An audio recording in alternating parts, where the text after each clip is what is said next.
I'll never forget staring at the reflection of myself the first week of basic training. What did I get myself into? I am intentionally coming to God. I was always intentionally seeking God, but I wasn't intentionally going to God. 2020 came in and stuff got real quick. I mean, just chaos everywhere. It doesn't matter, like, what the world throws at you. Even if the world throws death at you, like, God is there if you choose Him. And it's just those little lies, you know, that really get you going down the wrong path, but then that really kind of gets you in a habitual state of doing the wrong thing, and it showed. So I'm depressed. I miss my family. I miss my husband. I'm done. Like, I need to go home. Got separation anxiety to the fullest. I already had separation anxiety that I was unaware of before I joined the military. By the time the process happened of me getting in trouble and losing rank, oh man, I knew I was in trouble, but I didn't know I was in that kind of trouble. Like, whoa. They were talking about kicking me out of the army. Like, it was nuts. Talk about I was already in it. I was in it for real now. I knew God had provision, but I didn't trust the process to get to the promised land. I'm not trying to go backwards anymore. I'm done going backwards. It hurts to go backwards. Hey guys, welcome back to another episode. I'm your host per usual, Destiny D. This is Unqualified, and it's going to be a little bit different because I just feel like standing today, and we're going to change it up. We're going to be creative because I got some ADHD fluids like really flowing right now, where it means I have to stand. And so I know my tone might be a little bit different. I might be a little bit more excited than you've heard me in the past, but it's just one of those things, one of those moments, and I am usually like this, especially when I'm talking to people. I'm like, So I'm gonna try to stop being not stop, because it's needed. But I'm not gonna be as serious on this, but I am going to see what happens. So let's get started, because this is Unqualified. Life is hard, but you wouldn't keep us here if it wasn't worth it. The things you give to us, we don't deserve it, but your mercy is abundant. Ooh, I love it. All right, guys, here I am. Let me tell you, you're in a treat, because I am just filled with dopamine right now. There's no other way to say it. I did watch TV a little bit longer than I should have. Axel's hyped up too. He's in there watching monster trucks, so everybody's feeling good. I feel like standing because I have a lot of energy. I really want to pace, but I only have one camera and I don't have a crew, so here we are. I don't know where I'm going with this at all, but I know it's going to be led and it's going to be fun. Okay, I do want to start this off by just putting this out there because I love this, and I'm not sponsored, but they need your sponsorship and they need your donations. And I know everybody's asking for money. I'm personally not asking for money. I'm going to let the algorithm do its thing. You don't need my Cash App. I don't even know how Cash App works. I'm Venmo personally. And that didn't work for a while. And then I had to give a friend some money. And so then I had to re-log in, but that's not what this is about. So anyway, this shirt right here, it's called, it's an organization, Stronghold Rescue and Relief. You can look them up and you can know what they're about, but here's a quick bit of what they are. It's basically like retired Navy SEALs who are just trained to go into the hardest places in the world, and they're performing first aid, and they're just going where people can't go. They're going where governments just aren't there, and they're really feeding the needs of people. And I want to represent what they're doing. I love the quote on the back. I don't remember what it says. Something about evil triumphing. Well, now I gotta know what it says. I'll probably edit that out. So anyway, just real quick, you can do a one-time donation, or you can kind of sponsor their organization. If you do, you get the T-shirt or whatever. And I just think it's an amazing thing. And I know it's been spoken through veteran channels, but I want to just put it on this channel because this is a different type of audience, but this is an audience with heart. And so I really don't have that big of an honest audience, to be frank, but maybe I will. So here we go. Okay, so I just talked for 42 minutes and said nothing. Got nowhere. But I did figure out where I want to go. I want to go with trust the process. And I'm going to use my personal testimony, not even my personal testimony. It's just like it's a piece that I haven't, like people that know me, I've told the story to, but people that don't know me or we never like had the time to sit and chat, they don't really know these stories. And if they do know the stories, they don't know the full truth. Okay. Like they don't know like what I was going through and stuff. So, and look at me now. Like I'm smiling from ear to ear talking about something that just literally traumatized me, just took me out, man. But I do know the thing that took me out was there was another thing that recently happened like a year and a half ago in my life that almost took me out. And it was definitely attacks, like spiritual attacks. Like there was things going against me so that I wouldn't get to where I'm going, wherever that is. But it's just funny now. So it's fine because I know where I'm going. I know where God's sending me.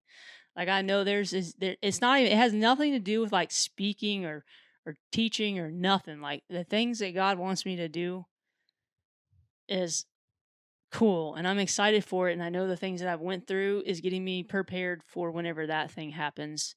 And only people I know what I'm even talking about would be my husband and maybe a few people I've told, if you can listen to what I say. So, trust the process. Trust the process is the name of this episode. So after my senior year of high school, I joined the military. I didn't want to ask anybody for money. I wasn't ready for college. I didn't believe in myself at all when it comes to college. I had some things said that people didn't even know that they said that affected me, that made me say, nah, I don't want to start that way. I'll come back to it, which would be youth ministry. So this is how it started. I didn't tell my dad I was going to the recruiter. Dad found out I was going to the recruiter, came in my room, slammed open the door. It's like, you gonna like that sandbox? Slams the door and leaves. Pissed. I joined the military. Absolutely livid. And of course, the recruiter did its recruiter thing, smooth talk the parents, and then they were like, oh, this is actually a good idea. I was like, yeah, it is actually a good idea. Because I ain't going to live with you no more, because I got better things to do, and I'm done with this drama. Little did I know that more drama and different drama would come because I was stepping into a new season of my life.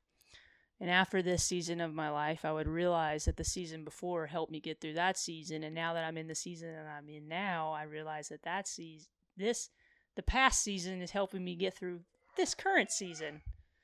So, what can I say? I can't do nothing but smiles, man. Nothing but smiles. Jeez, I was not expecting to do this. This is fun. See, I love when I don't know what I'm doing because this is fun. It's spontaneous. And I'm in a mood right now, in which we already talked about. I'll never forget staring at the reflection of myself on Shark Attack Week, which is the first week of basic training, looking at myself in a mirror, or not a mirror, in the window reflection with ACUs on, which is the military uniform, saying, what did I get myself into? Like, this is... Like, I can't do this and, quit. Like, that's not how this works. Like, I signed a contract, and it's a legal document, and, what did I do? I didn't know I could just quit and never have to worry about it, but I'm glad that I went through it. But anyway, I was supposed to be there.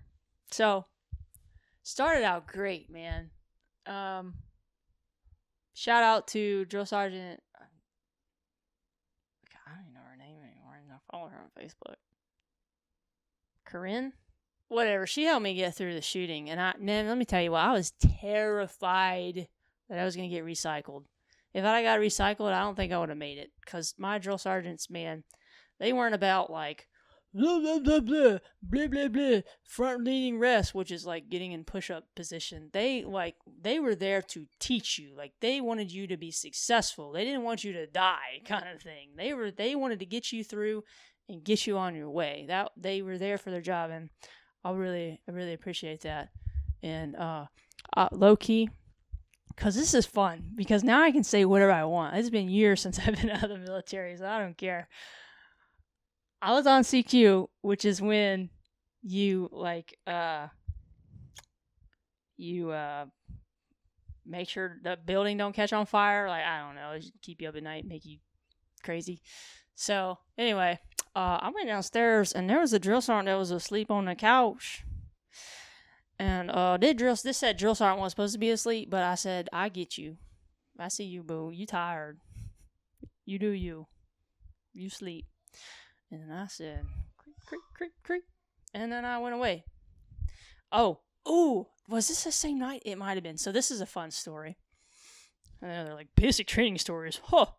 Anyway, so we got mail sent to us. I don't know if it was like a holiday or what. This tells you I'm working on this. I am working on this. I have proof that I'm working on this.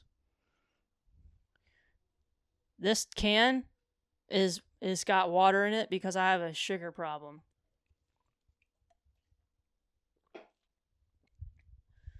And it's tricking my brain that I'm drinking a soda. And the sugar problem really comes from the need for dopamine, which comes from the ADHD, which is a whole nother life thing that I have finally worked out. Thank God. That's a rough go too. So anyway, this is me telling on myself. I went in the bathroom downstairs and there was candy in the trash can. Sweet Tooth Destiny, this trash can, look, it's not like a kitchen trash can. It ain't got like bones and stuff. This trash can has got paper towels in it, and like that's it. Okay? And there is Kit Kats, and this Kit Kat's the only thing I remember. Because it was like big, red. And they're still in their package. Man, I ate that candy up, dog. Let me tell you. Drill sergeant when they're sleeping, come catch me eating candy. Were you dreaming about me eating candy? Is that what woke you up? Like that's what so I don't know, but I was terrified I was gonna get caught. But my flesh, dude, my flesh couldn't help it. I ate that candy. I just, flesh did. I was working through some things. Okay, I was a liar, man. I was a thief. I just, I'll get away with this. And I did. Oh, I really want this. And I got it. It's a problem. But I don't do that anymore. And I have repented for those things. And now it's just, funny. Now I can laugh about it. Because I'm just man, you suck. You claiming this, you claiming that, and you doing all this. But that's the thing, man. Trust God's process. Because there was a time where I was immature. And I couldn't defeat the temptation, okay? But now I can, and now I'm working towards defeating more temptations because I am intentionally coming to God. I was always intentionally seeking God, but I wasn't intentionally going to God in prayer, okay? And I want a side story. There was a man that passed away during 2020 by COVID. Larry Trans is his name. He was a Asian guy, I guess, Trans, trans. And played piano and stuff. And he was in the ringer, man, for a while. But I was praying for him. That's when I really started, praying. And I always prayed, but that's when I was man, prayer is the only, 2020 came in and stuff got real quick, right? I mean, just chaos everywhere. And that's when I was okay, God can fix this. God will fix this. God can. Did he fix, a friend that passed away from cancer? No. But did he get him to live longer? Yes. Okay? There is a bigger picture. I will harp on that forever because there's a bigger picture. There's things you can't see, and there's seasons you'll go through, and you'll be able to look back, and you'll say, okay, I see what you did there. Especially if you really look and you really learn God's heart, which is what I've been doing. And so that's when I really started praying. And actually, it started with some other people that I met in my life, and they're Catholic. And a podcast I listened to, and he was Catholic, and they would talk about the rosary and stuff. And I actually started with the rosary, but I don't really pray the rosary now. But what the rosary did for me is I knew that I didn't want this to be an idol, but I just had that belief. I had this power, right? So before I started, I would intentionally pray to God and talk to God hey, I'm going to do this, but I want to focus on you. Like, I don't want to focus on Mary. Like, if Mary can pray for me and help me and get my prayers sent to you without something coming in or however that works, cool, fine, I'm up for it. And some things happened with that, like with my son being born. So I was really like thinking about the whole Mary and the motherhood and that whole thing kind of came together at that time. But I would cut the distractions. This was before my son was born, and I'd be talking to God for 20 minutes, and I'd really get into that prayer mode, right? Into that meditation type of prayer. And then I'd go through the beads, and then that's how I learned of scripture, and you do the story of Jesus and our Father who art in heaven, hallowed be thy name, thy kingdom come, thy will be done on earth as it is in heaven. Give us this day our daily bread, forgive us of our trespasses as we forgive those who trespass against us. Lead us not into temptation, but deliver us from evil. I can do that now because of repetition. And when I don't know what to say, and before I could pray in tongues, I would quote that, because your words have power and scripture has power. And so this is kind of a sidebar conversation, but that's what happened. I even had a dream about a black rosary. So I was like, I'm going to order a black rosary. Like, I don't know what this means. And don't read too deep into that because you don't know all the details. So don't read too deep into the color and the dream and all that. The moral of the story is I was connecting with God through that process. And I'd go on Facebook and it'd say, oh, pray for, his whatever in his blood, and I'd pray for his whatever in his blood, and then I'd do the rosary, and I'd spend that time doing that, okay? And what it was that me intentionally spending that time and going to God in prayer. That's what it was. And I realize that now, and there's a couple of reasons I realize that now, but I do think that God used it as a tool to get me to where I am in my prayer life now. And that's okay. And I think that's a good thing, because there's a lot of people going around like, oh, that's an idol, blah, blah, blah. You can make anything an idol. Anything can become an idol quick, real fast, in a hurry. So that's something I learned. And another beautiful thing about the rosary is this beautiful family that just takes care of me, and they're like my family. I actually did an episode with Carmen. She's the one that came from Cuba, and if you scroll down to the first season, I interviewed her. And it was a pretty good story. But anyway, her mother is 101 years old as of now. And she gave me her rosary that she prayed with every day, because I think I pointed out the rosary in her wedding picture or something. And I was like, oh, that's beautiful or whatever. Because I was on this thing. And then so she gave me her rosary. So getting a rosary from someone that is 100 years old, that, oh man, this is cool. Okay, and so God was leading me to pray in tongues during all this, because I was coming to him. So he was coming back to me. Does that make sense? And so I remember Carmen showing me, because they had a baby monitor in her room, showing me her waking up in the middle of the night and speaking in tongues. And she had a recording of it. And it was crazy. And I was like, wow, I seen this on the internet and stuff, but I've never seen somebody I know do it. That's nuts. And even I didn't see him, but wow, look at that. That's crazy. And then you're questioning all these things oh, this is kind of scary, blah, blah, blah. So there's that whole thing. There's that whole deception thing, but it's good.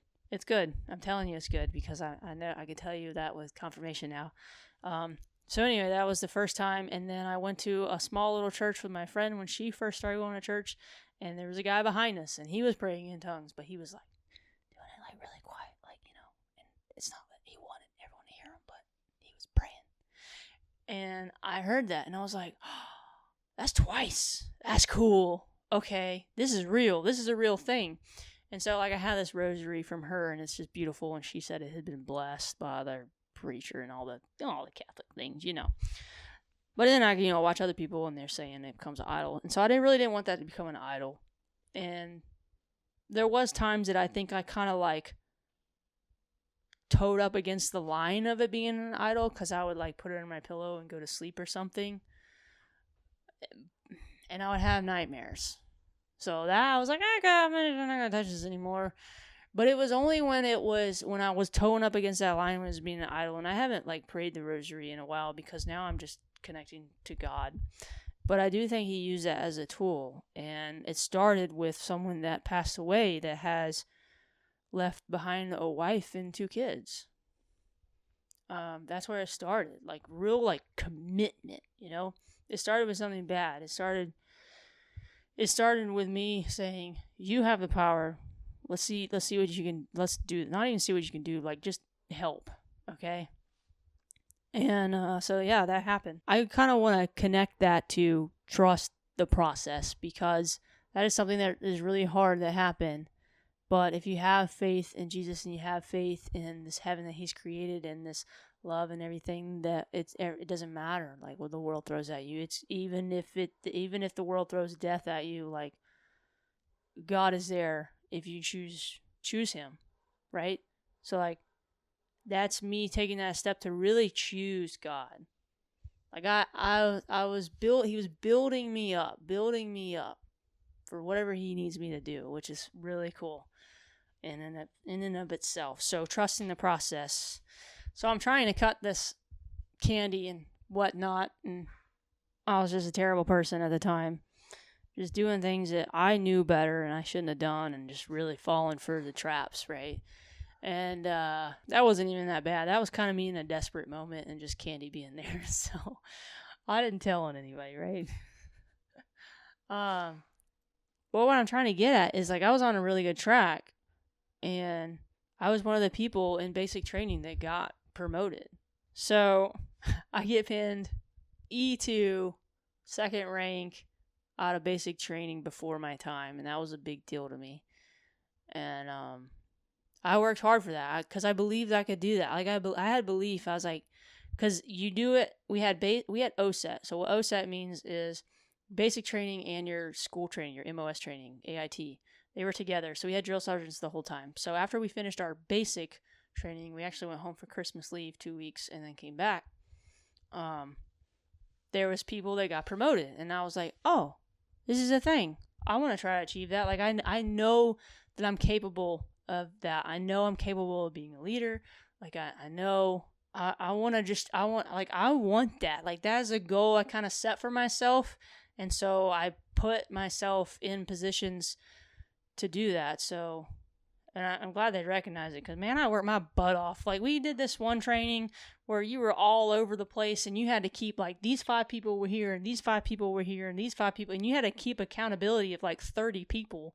And I'm, like, 18 years old, okay? With ADHD, keeping up with all these people. And I said, this is it. If I can keep up with these people and I can have accountability, like, this is it. Before, like, all the other stuff. And I just, the confidence was there. And I don't know, we'll have to get the story from the other from the drill sergeants if they even remember, because they just go through people. I do a pretty good job of making myself memorable, which I'm pretty proud of. But I say yes, and God does the rest. Okay. Yeah, you just have a heart and just feel, and military, you don't really do that. First responders, they don't really do that because there's a lot of trauma they're going through. So it's just like, okay, do this, flip the switch, shut it off, go to the next thing. So yeah, so like I started out really well. And because I took that Christmas leave that I was talking about, I went straight to Germany. And my boyfriend, who is now my husband, was at Fort Bragg. And before I left for basic training, he was already in basic training. So I saw him for 2 days before I shipped out to MEPS, because he had just finished airborne school, and I picked him up from airborne school and broke my Ford Ranger on that trip. That's when it all broke. I broke a piston ring land, which is where your piston ring sits. I broke that trying to pass somebody and getting in the fast lane, and the Cummins came driving up on me real quick, and I said, I got gears, man. I downshifted to fourth, and that red line went wah, and they already had like 240,000 miles on it or something. And once I got done throwing parts out of it, another stage in life, I figured out, okay, that's what I did wrong. Like, I broke it for sure. So, because it never worked right after that. I don't know how we made it home. So that's another miracle. We'll ask God about that when we get to heaven. Anyway, so go to Germany. And, I'm still a kid. I'm doing kid things. You know, I don't know what I'm doing. And I about finished my term up in Germany. And I get to the point now where I'm like, I want to go home. Like, I've been away for a minute. Yes, I've gone home, and it's been like 2 weeks here and 2 weeks there. I'm done. Like, I need to go home. And when I say home, like, I need my husband, because we got married after my first year in Germany. So we got married in May, the weekend of Mother's Day, 2013. I had one more year. It's our first year of marriage. We didn't even live together. So anyway, so now it's time to go, and I'm in a mood because I've got separation anxiety to the fullest. I already had separation anxiety that I was unaware of before I joined the military from childhood. So now it's just escalated, right? And it took years to get over that. So, and in Germany there's some things I could have done better, It was just so easy to just get away with things, and I had already gotten away with other things in the past just from like childhood, and I was like, I want this, and so I had it because I had that power and that authority, and I had to work through that and learn that. For the most part, I did have integrity. I did care, like, there was things. I was young, okay. I don't know. I'm trying to justify myself. I know I was wrong, and I've repented for that. All the things that talking about that I did, which really just comes down to like, hey, look, there's a whole roll of 550 cord there. I could really make that very useful, and I took it because it was there. No one was using it. I wouldn't hurt anybody. And it's just those little lies, that really get you going down the wrong path. But then that really kind of gets you in a habitual state of doing the wrong thing, and it showed. But this time, when I really got in trouble, like, thank God I almost got kicked out of the Army, actually, is what I was told. So I lost my ID card in my truck. I pulled up to a gate. I handed them my ID card. I'm telling you, my ID card went into a black hole. Like, it really did, because I looked under that seat, inside and out, used a flashlight. I'm talking like 10, 15 minutes. I could not find this ID card. I'm telling you. And when I did find it, let me go ahead and just fast forward. When I did find it, you know how usually you're just like, oh, it's like deep in the crack or it's somewhere you can't see. No, man, it was like right in the middle of the seat, like not even like flat, like cocked up like this, like right there. How do you miss that? I don't know, but I did, and it was shift time. And I was depressed, but let me tell you, Supercross was on, and Ken Roxon was riding, and he was a rookie this year, and he was from Germany, and I was in Germany, and I was like, we can relate. He's in a different country. I'm in a different country. He's doing his thing. I'm doing my thing. His thing's way cooler than the thing I'm doing, but whatever. And I am escaping through watching this, which I think I needed to escape, and I think it was good for me, because I do think there was purpose, and I like to tell them, hey man, like, you racing got me through a hard part, because I grew up riding. I love riding dirt bikes. Just freaking love it. And I didn't get to ride when I was in Germany. I didn't get to ride when I was in basic training, And I didn't get to ride a lot of the times I was in the Army, but that's another story. I still don't get to ride because the thing's already broken. But the point of the matter is, I was using that to get me out of a depressive state. And, I get somewhere where we're on patrol. It's night shift. We're basically patrolling a neighborhood. Like, there's an airfield there, but it's fenced off. Like, nothing was happening. There's 2 of us.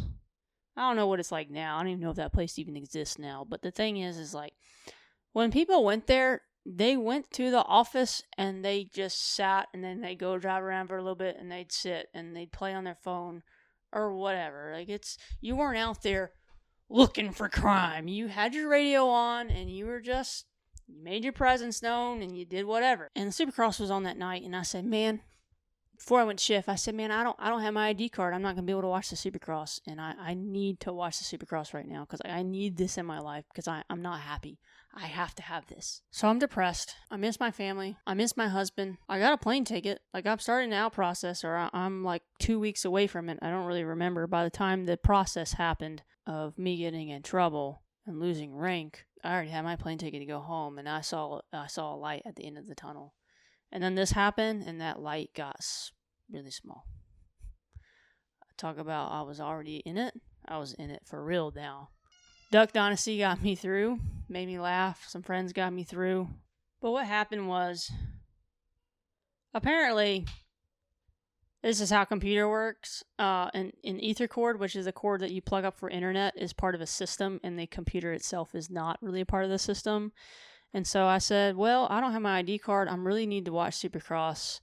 I need this in my life to make me happy. I'm going to plug up my computer to the internet, and I'm going to watch Supercross. And I did. And I got caught. But the reason I got caught was not even my own doing. It was actually somebody else. And I didn't say anything. I didn't say they were a part of my shenanigans. Like, no, I'm going to do that. And so, like, I still commend myself for that. Which is, you know, you take your wins and you take your losses. I had wins and losses on both of these. And all aspects of this. But they were like, hey, you know, they don't know nothing about computers either. Like, hey, can you go on sites you can't go on with this computer? I said, I don't know, probably. That's a good idea. So I type in eBay. Because apparently the Russian mafia and Chinese whatever are gonna corrupt the system through eBay. I don't know what's going on. I don't know. So I was like, green screen popped up on my laptop, which I'd never seen on my laptop. I've only seen on a government computer, and I was like, uh-oh, I don't know what this means. And so anyway, that went away, and I was like, whatever, all right, shift's over, let's go home. And so we went home, and then before I know it, they're like knocking on my door, telling me to bring my laptop to the PMO, which is the police station. I was like, uh-oh. Oh, man. I knew I was in trouble, but I didn't know I was in that kind of trouble. Like, whoa. And the whole process started, and I was just tore up. I didn't give a rat's about my Army career. Nothing. No, I didn't want to go out and shame, none of that. I didn't want to be that person, but look, I wanted to go home to my husband. And this mess up almost ruined that. Because usually when you get in trouble with what this ended up being Article 15, they were talking about kicking me out of the Army. Like, it was nuts. And I didn't think it was that big of a deal. Like, yeah, I should have been in my car, like, doing circles in the neighborhood, but, I mean, that I didn't tell him. I didn't say that I was depressed and I lost my ID card. I didn't give him excuses. I was just like, I don't know, man. And I didn't even care about any of that because at the time, like, that's the whole reason I escaped in the first place. But now looking back, like, the right thing would be like, go to God in prayer. Lean into God. Trust the process. And I wouldn't have had to go through. I went through it the hard way. Like, that's what happened. I went through things hard because I didn't follow God's way. I wasn't working righteously. Even though, you know, it's what I was doing sucked and maybe not been necessary, but it would have been the righteous thing to do. I wasn't doing that, and so I suffered the consequences. Like, you reap what you sow, and I did. But God had mercy and He had grace because, one, I didn't get kicked out of the Army. It wasn't a field grade. Article 15 is what they call it. It was a company grade. And then, like, a week later, someone put their phone charging a computer, and it was like this whole thing. But anyway, like, didn't you learn from height? Anyway, I mean, just, and then I just so worried about getting to my husband. Like, he was the end all be all. And I needed him. But I was putting him above God. I wasn't trusting that God would give me the family that I have today. And that's where I messed up. But I learned from that. And then all that stress and anxiety got me through the next season of my life that wasn't my fault. I had nothing was wrong. Really, I could have done some things better, but barely, man. Barely could have done some things better. And that part, I believe, is going to get me to the next thing that I'm going to. And that was tough.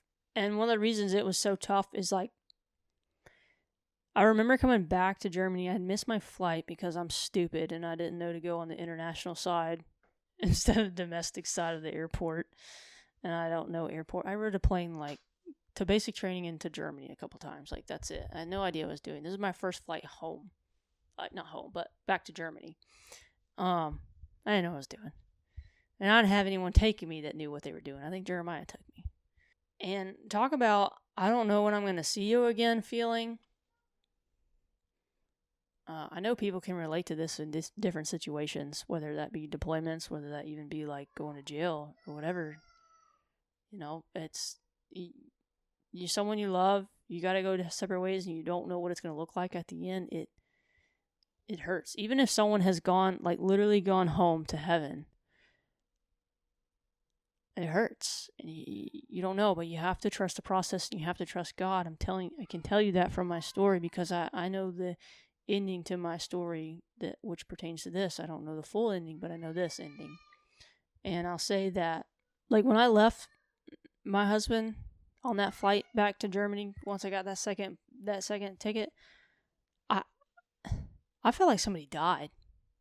I really did. Like my inner heart hurt so bad. It was like somebody died.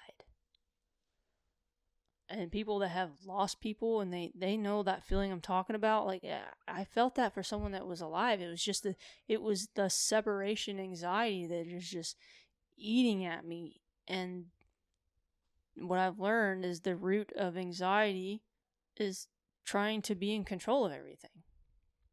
And just trying to take the wheel and controlling everything. And if you just kind of let go of that control, the fruits of that is not anxiety. The fruits of that is what God produces, which is peace and joy and love and happiness. You know, joy is something you have no matter the circumstances, which God provides peace under above all understanding, but He provides happiness too. And you just gotta trust that He's gonna get you there when you need to get there.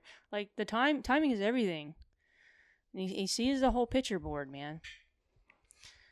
And so, like, that happened, and I was a freaking wreck. And now I get to Fort Bragg, and Fort Bragg is like high-speed army, gotta be on your P's and Q's. A lot of pride roaming around in that area. It's just the truth. Now I have to deal with the consequences of, hey, I should be E4, I should be a specialist showing up and I'm not. And there I have to deal with the consequences of my altered first impressions, which they probably would have sucked anyway. But my first impressions, I've been saying sergeant all day. Yes, sergeant. No, sergeant. Yes, sergeant. Yes, no, sergeant. Okay, well now we're doing our meeting with the first sergeant. And he would say something and your response was supposed to be, yes, first sergeant. But I just kept saying sergeant because it was like drilled in my head. And it's not that I was like trying to be disrespectful. And he was livid with me. Man, need to go see a therapist, but that's beside the point. Because we have other stories. But, you know, he's been through it too, so it's fine. Man, like, so now I'm dealing with, which I was dealing with in Germany too, because I actually did go see someone that officially diagnosed me with ADHD because I didn't know what it was or what I was dealing with or how to even like get through it or what to do. And so I was already dealing with that in that aspect, which also depressed me. And then I had this person tell me I'm depressed. I'm like, I'm depressed because I'm away from my husband, and I'm depressed because no one's helping me with this problem that I know I've had. And here I am trying to do a job, and I can't do it because of this disability, essentially. Like, and you overcome it. That's a different thing. It's a different topic. And I don't see it as a crutch anymore. It's definitely a double-edged sword, but that's a topic for another day. So, I mean, that was a factor through my military career that just really hindered me. So the first part was just dealing with separation anxiety, which I already had. Wasn't aware that I had that, and it just magnified once my husband was in my life, and I just knew God had provision on that, but I didn't trust the process. I knew God had provision, but I didn't trust the process to get to the promised land, if you will. And the whole reason I started to tell the story when I first recorded the first time was I had a guy at drag say, "You don't say much.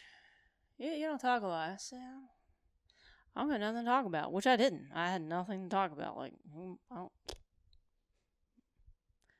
and in my head, I'm like, everyone thinks I'm out of basic training. No one respects me. They think I'm this, I basically have like a scarlet letter on my uniform. Like, it was miserable for a while. And like, it took way too long to get promoted again because I didn't even know what happened. And like, my squad leader said, "Hey, what happened? You don't have to tell me, but what happened?" That's code for what happened. I said, "I plugged on my computer because I wanted to watch the Supercross, and here I am." He's like, "Oh, we did that in the 82nd all the time." I'm like, "Well, I got Article 15 for it, so I'm glad that you guys enjoyed your time." So, and now I'm dealing with this. And then I had like physical things happen. I got plantar fasciitis. People don't get plantar fasciitis till they're like in their 50s, okay? I got plantar fasciitis at 18 years old. And I pushed through it. Like, you ask people who were with me in basic training, like, I got out of the bunk bed and I was on top and I could barely get out of the bed. My feet hurt so bad. I actually have 2 heel spurs too. And I think it was like because I went so long and didn't get help and get inserts for my shoes and all that stuff. But I mean, like, I was wearing my winter boots because they were softer than the summer boots and I just couldn't do them. And I pushed through and I refused to get recycled. And so I'm dealing with, man, dude, I really dealt with a lot. Wow. I dealt with all the crap at home. I thought I could escape and go to the military, and then I dealt with more crap. Wow, man. I'm like sitting here thinking about everything I've been through. That is kind of a lot. But everyone goes through a lot. That's life. And it's good when you get through it. Because I'm here to encourage you, to tell you, you're going to get through it, man. I went through the separation anxiety. I went through the letdown of this career being something. I went through the struggles of like having a scarlet letter basically on my uniform. And then I remember talking to one of my buddies and he's like, "Yeah, we just thought you were from basic." I'm like, "No, man, I came from Germany." And y'all treat me like trash and I'm not a fan, man. Like, I started out on the top, okay? And now I'm at the bottom. So I don't know what this is about. Yeah, and so I went through physical problems with my feet, and then, it went into my knees. And then I got to the point where I was like, I'm not doing this forever. I'm not breaking my body for something that I'm not. No, like, the only thing that's allowed to break my body for something bigger is God. Like, if God says break your body for this purpose and this situation, fine. But that's not where we were at, man. We were in garrison. There was no lives on the line. Like, I'm not putting on a pony show for you. I'm not. No. No. Sorry. No. Like, I had to stand up for myself as a kid all the time. What do you think this is going to be any different? Like, man, I'm telling you, I've been through some things and I'm speaking my mind finally because I feel like I have earned the right to say stuff now. Have I, though? So then I go on medical profile, which is, I'm not running. There's a whole army thing of how to do it, what you can and can't do. And I straight up refused to run one time. Said, sorry. Like, you don't understand what I've been going through. You don't understand what I have pushed through. I stopped going to physical therapy. The therapist said, and this was in Germany before I even got here, the therapist said if I go to physical therapy one more time, they'll put me on a permanent profile and it will get me medically discharged from the army. I would have got kicked out of the army. So me telling you no, and your pride can't handle it, sorry. And that's what happened. I mean, I just got like left hook after right hook after uppercut just constantly. And then, here comes time. I'm about to get out, but I haven't fully committed on being out, but I'm definitely getting out because I'm like, I can't. I just knew I couldn't do it. Like my ADHD wasn't allowing me to do it. My anxiety wasn't allowing me to do it. I hadn't worked through that yet. I wanted to do different things that I should have done before I left, that I didn't do because I was running and all these things. And I still regret not doing that. Like, I still regret I couldn't. I tried to make it happen. I tried to go to camp and be a camp counselor, and I tried that, and it just couldn't happen. And I still regret not doing that first before I joined the military. I could have done it that summer, and I didn't know what I was doing, man. I just didn't.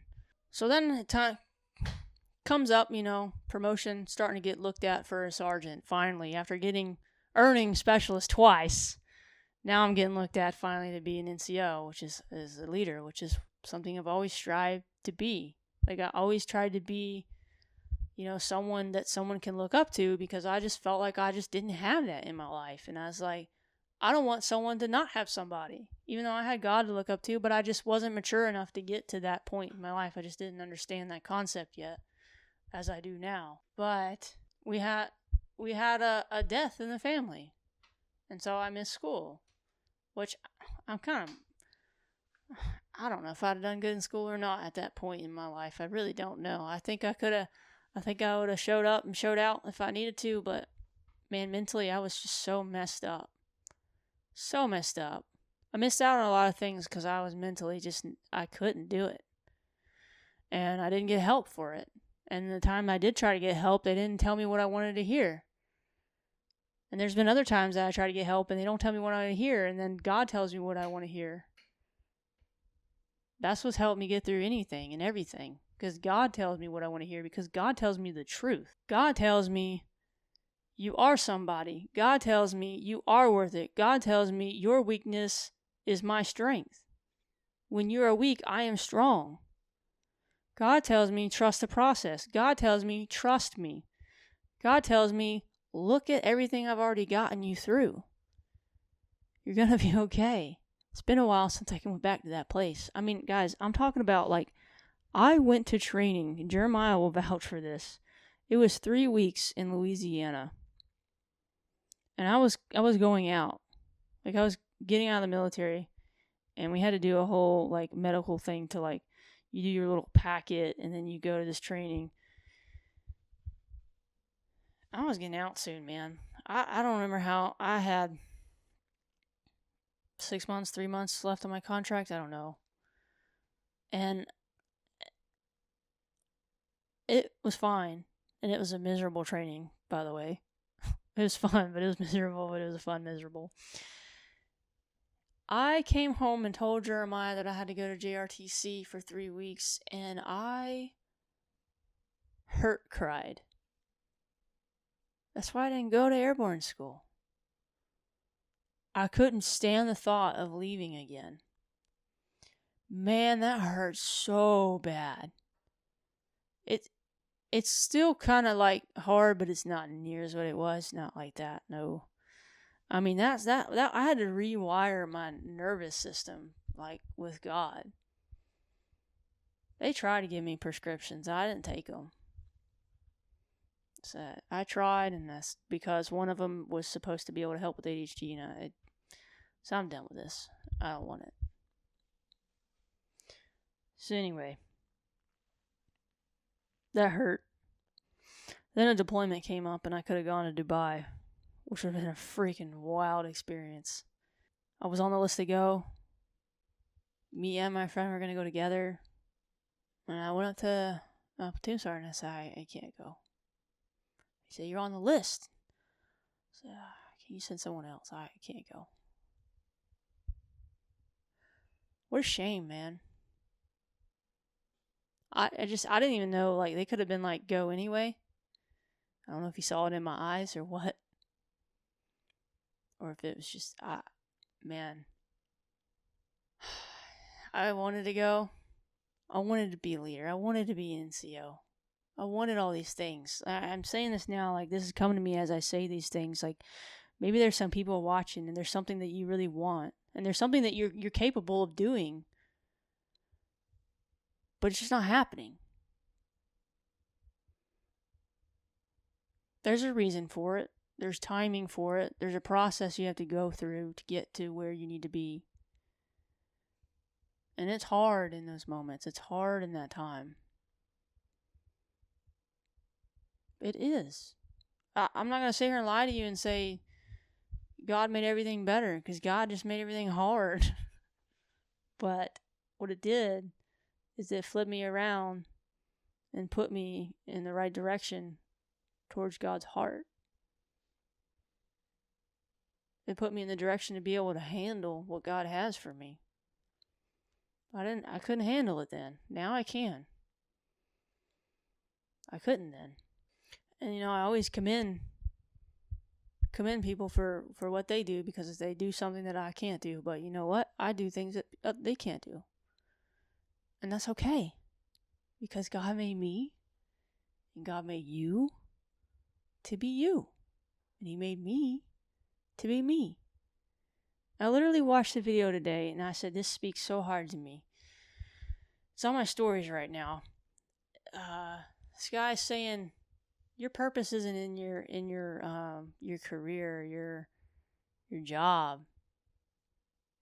It's not. Your purpose is your entire life and everything that is within that.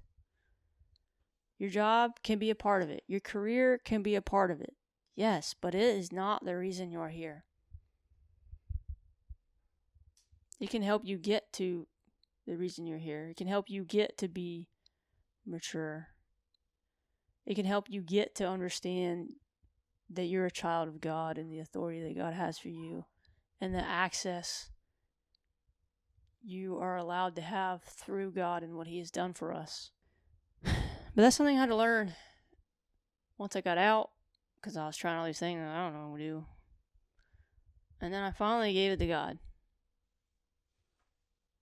Maybe.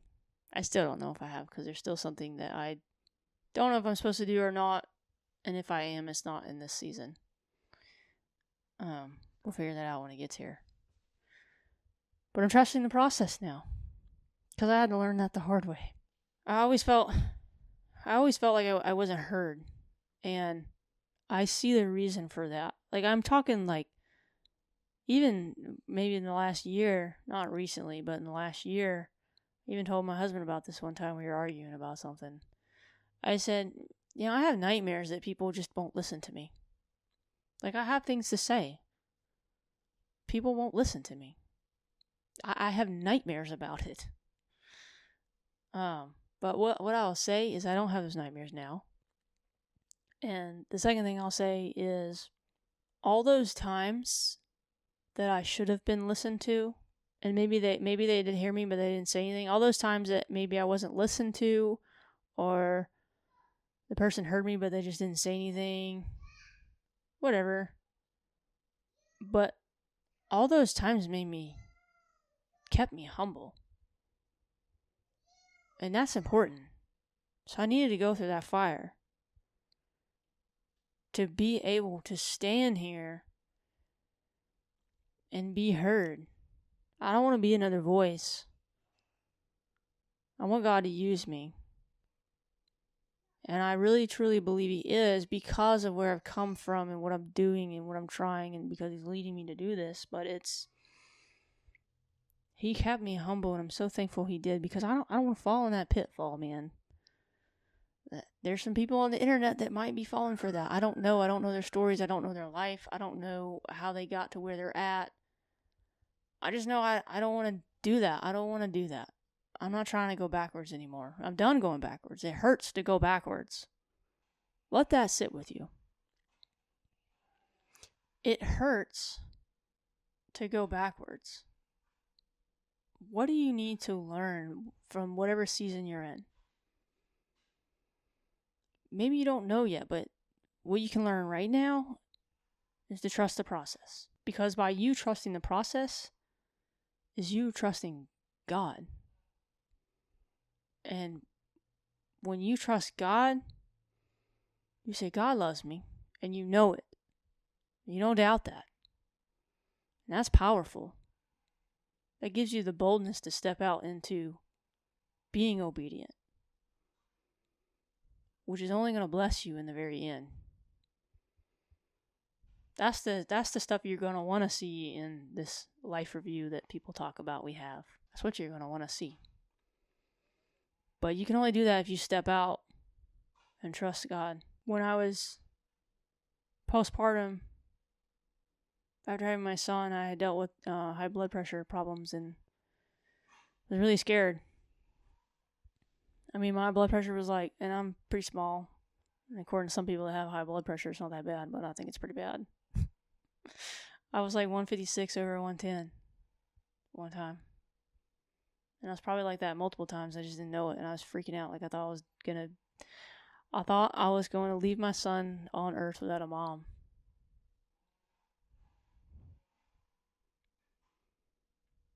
Medical things is real.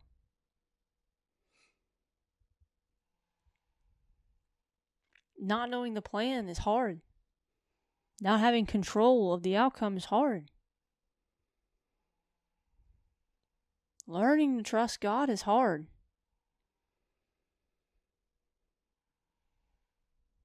But once you do, it is a little bit easier. Still going to be hard things in life.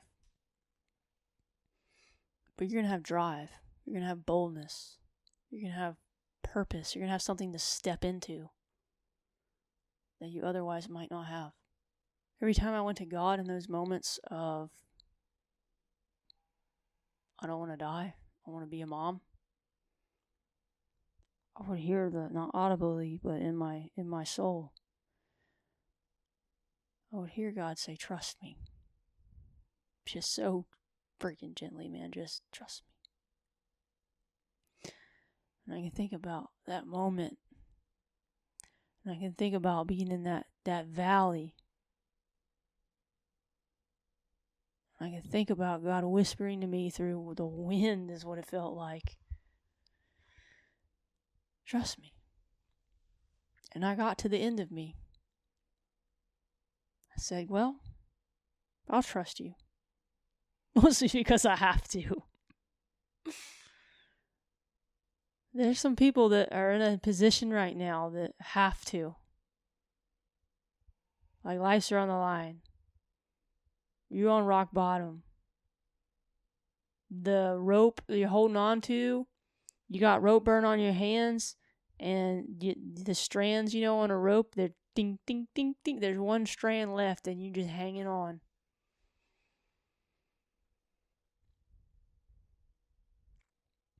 Yeah. I want to end with this. I want to end with God does know your pain. I know that sounds superficial and like a cliche, but he does. Because if you study what God did, and I'm going to end on a scripture. Yeah, that's beautiful. Okay. If you study what God did for us, you understand. When Jesus was going to go to the cross and he went to the Garden of Gethsemane to pray, he said, if this can be taken from me, this cup, I think is how he worded it, can be taken from me. Please take this from me, but not my will, Lord, your will be done.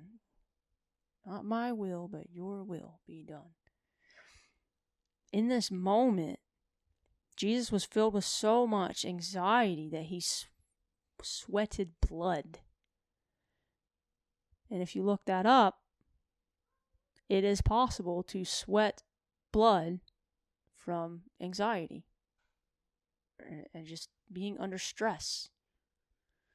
And it's a whole scientific thing. You have to figure that out, look it up. I'm sure some person will be like, woo. Doesn't matter. It doesn't matter what you say. It doesn't matter if you say, oh, science doesn't say that you can actually sweat blood, blah, blah, blah, because I'm pretty positive it does. You can do your own research on that, everybody. But look, I'm like 99.9% sure that it can happen. Okay? And the second thing is, it doesn't matter. Jesus was like slaughtered. Like that's why they call him a lamb. Look up flogging. Look up what those look. That looks like he was like lashed before he even went to the cross. We ain't even got to the cross. How did this man not bleed out? How did he even make it to the cross? I mean, we're talking flesh ripped. Just like think if I had like knives. Think if I had knives on my fingertips. And I went back and I just went like this and I went on your back. Like right where the ribs are. You're just over and over again. And then when you die on a cross, you die of suffocation slowly. So there's that. And all the other things that went into that. And the prophecy that was being fulfilled, which said that he would never have a bone broken in his body. Well, when they... it was coming, the day was coming where they couldn't work or whatever. It was, I don't know. I know what it is, but I don't know the words for it. So, they weren't allowed to work. So, the other two people that were being crucified, because there was 3, right? And Jesus was in the center. The Romans took and took the whatever they had and broke their shins because when they broke their bones and their shins, they couldn't push themselves up with their feet to take a breath in because you're hanging, right? Like you can't breathe like this. And so that's how they would like get in there. I mean, it's a slow process. You get fatigued where you can't push yourself up anymore and you can't breathe. And never mind the nails that are driven through your body.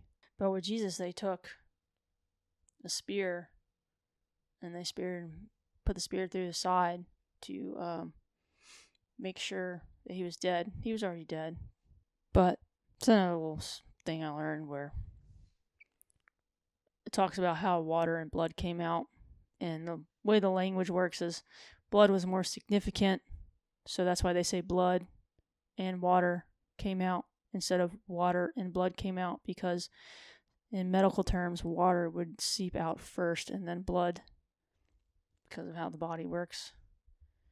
But how the language is, it was just written different. But there was still water and blood. There was still prophecy fulfilled.